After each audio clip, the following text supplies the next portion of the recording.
All right, guys, I just got the AirDog in. This is actually the second time they had to ship it to me. The first time they didn't give me everything, and the second time they still didn't give me everything. So I'll show you what you're supposed to have and what all I needed to get. So obviously you have your filters and pump. You have one of the brackets, and then you'll have 2 sandwich plates. As for the fittings, this is all put together already. I'll separate them and show you what it's supposed to look like when they're separated. Now with all this separated, this is the inlet to your AirDog. It goes from the tank to the pump. This is the outlet to your AirDog that goes from the pump to the P pump. This right here goes from your Drawstraw, which your Drawstraw goes in the tank. Looks like this. These 3 pieces right here go from the return from your P pump and your injector line, so it's all in one. This right here is the feed line to the P pump itself, so this threads into the P pump. This right here goes on the AirDog for your return, and right here is the return to go into the filler neck. Since first gens didn't come with the P pump, I had to get the 2nd gen AirDog system, and this is probably not going to work like it's supposed to, but I'll figure out how to make it work. This goes in the filler neck of the 2nd gen, but it's different than the 1st gen, so I'll show you what to do about that. This is all the hardware that I'm going to use, and I'll show you what came with the kit that I had. So when I got the kit, this is all I had. I didn't have any of this. I got this stuff from Tractor Supply. I'll show you just really quick how it's supposed to go. So you have your pump, obviously. The pump's laying down like that. Your bracket goes on like this. These bolts that I got from Tractor Supply mount from the pump onto the bracket because AirDog did not supply me with them, even though they're supposed to. Before we put the bracket on, we're gonna install these fittings because it's gonna be a lot easier without the bracket on. Starting off with the AirDog inlet for the 220, you have 2 pieces. For the 165, it's just 1 piece, I believe. So we're gonna take this bulkhead and put it on the tank side. This side is gonna be facing the tank. This fitting's a 15/16.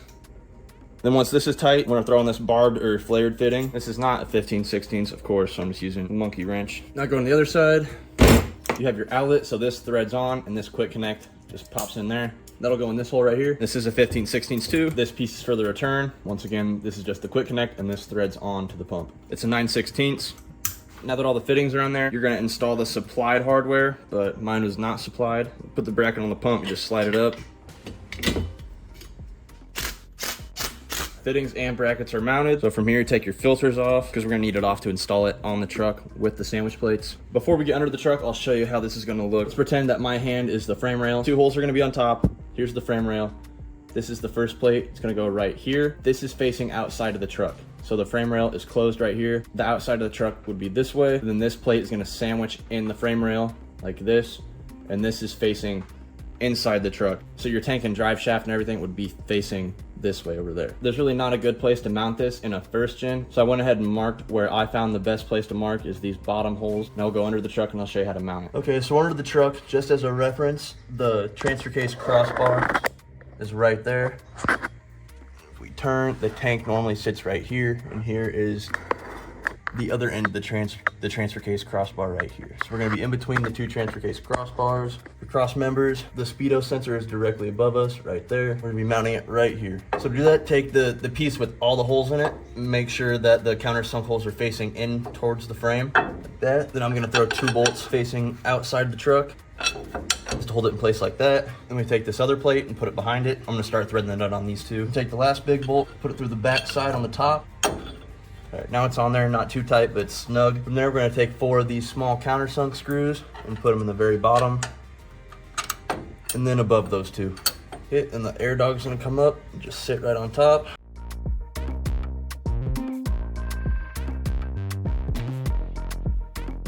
All right, and we'll go ahead and tighten these up so the AirDog will be fully mounted, and then throw the filters back on. Since we got the pump in, now it's time to put the Drawstraw in. The only tool you're gonna need for this is a 1-inch hole saw or something to drill 1 inch. So to start, we're gonna take out the sending unit.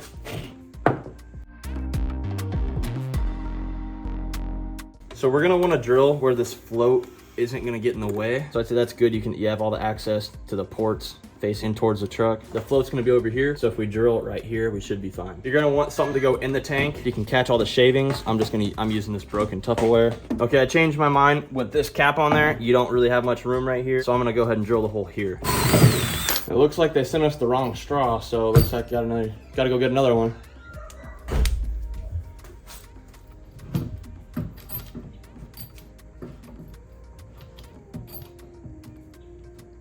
So to get the right length, I'm gonna mark right here, the distance from right there to where that washer is, that green washer, just above it, that lip. I'm gonna measure there, and the distance from there, I'm gonna cut off from down here. So for this application, from the spot in the tank where I measured, it's 6 inches on the dot, and I'm not gonna cut it off. I'm gonna drill 2 holes so it ends up being a crown shape. When I'm done drilling, I'll show you what I mean by that. All right, so that's what it looks like when I'm done. It's not very pretty, but it'll still work. Now we're gonna throw it in the tank. The green seal stays up top, and then it goes the nut, the lock washer, and then the washer. All right, we got that in and tightened up. I put the sending unit back in. Now we're gonna throw this bulkhead in here. 15/16, then this barbed fitting. And then on the sending unit part, for this cap right here, the flow, we're gonna put this cap on there. So I went ahead and took that coupler off the filler neck. It looks like this. All I did was I cut that coupler in half, and then I slid both halves of the coupler over that metal piece, and I hose clamped over top. And now I have this like this, so I'm gonna go ahead and throw it back in the truck.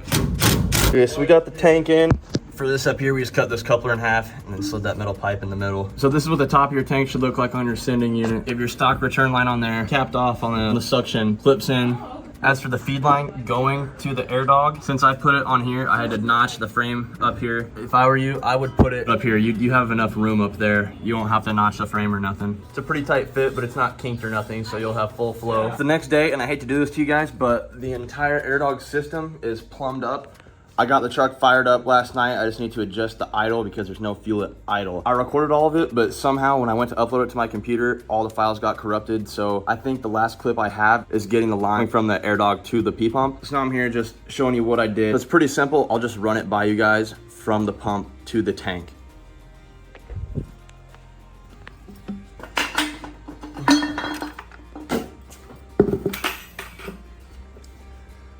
But before I do that, I want to show you guys a big issue that I ran into. In the previous episode, I showed you guys how I flipped this plate around because this inlet is supposed to be right here, but I had to use this temperature sensor right there, and it's a long story. Go back and look at my other video if you want more clarification on that. But now the issue I'm running into is that the P-pump only came in intercooled engines, so the air inlet was right here, not there. So the lines are running over top of my non-intercooled engine plate right now, which really sucks because now I have to intercool it, which really isn't necessarily a bad thing, but it's just not something I wanted to do right now. Now you definitely can just flip-flop this like how it's supposed to and have it go right here with the P-pump and then just make a custom little bridge that goes from there to the intake. And I'm sure that would work no problem, but I'm gonna intercool it eventually, so I might as well just do it now since I'm kind of forced to intercool it. So I just wanted to bring that up with you guys before I start explaining everything else, because that was a major setback and I did not realize that until literally the last step of putting everything together.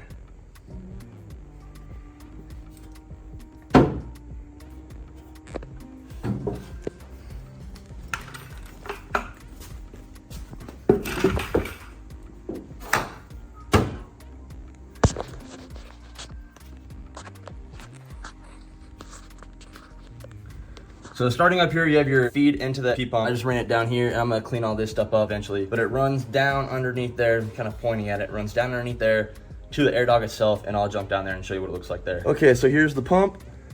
Like I said, this line just runs straight from the P-pump to the air dog right here, and that's it. Super simple. Now I'll talk about this return line, which is right here. It goes from this 90 elbow across. It goes right across the tank, upwards of the sending unit. Comes out right here and goes into that band right there. As for the feed line to the air dog itself, it just goes from the air dog, of course. Then I routed it over the tank to the Drawstraw. And I can't remember if I got this on camera of me doing this, but since I put the Drawstraw there, I had to cut on the bed cross member for it to fit.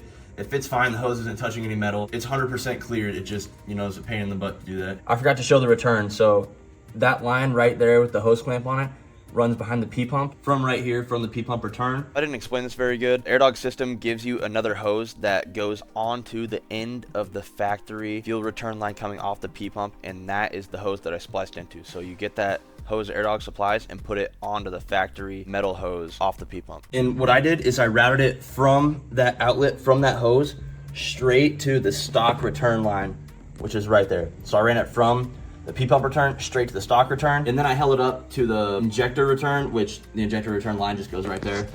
And I used the supplied hardware and everything to splice the fuel line in right there. And that banjo bolt on top, I'll zoom in for you. That banjo bolt right there is from the fuel filter housing. This is the fuel filter that came off the P-pump. I got it right from here. So you have to reuse that banjo bolt. As for the wiring, it is completely horrible right now just because I'm going to eventually clean all this stuff up, but not right now. From your wiring harness of the pump, you of course have your negative and positive.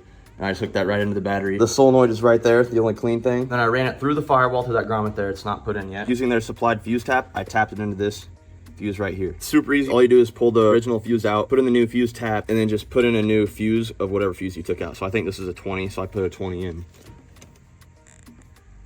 And that's it. And then when you go to start it, you're gonna hear it buzz like this. That's how you know it's primed. I'm sorry, that's how you know it's getting primed. It took mine about a minute to flush through all the air in the system. You can tell when you're primed just because the tone changes, it'll bog down a little bit. It'll go high pitch, low pitch, high pitch, low pitch, and then once it settles at that lower pitch sound, then I think that's when you're fully primed. There you go, guys. Sorry, I know it wasn't a very good tutorial. I'm kind of ticked off that all my footage got corrupted, but I mean, what can you do? It's technology. So I hope this helped a little bit for you guys if you're doing the same thing I am, which is probably not very common because I don't think many people P-pump swap a first gen and then run an air dog on it. But if somebody else is doing that, then this video should cover everything you need and how to do it, or at least how I did it for the most part. So hope you guys enjoyed. Drop a like if it helped at all. See you guys in the next one.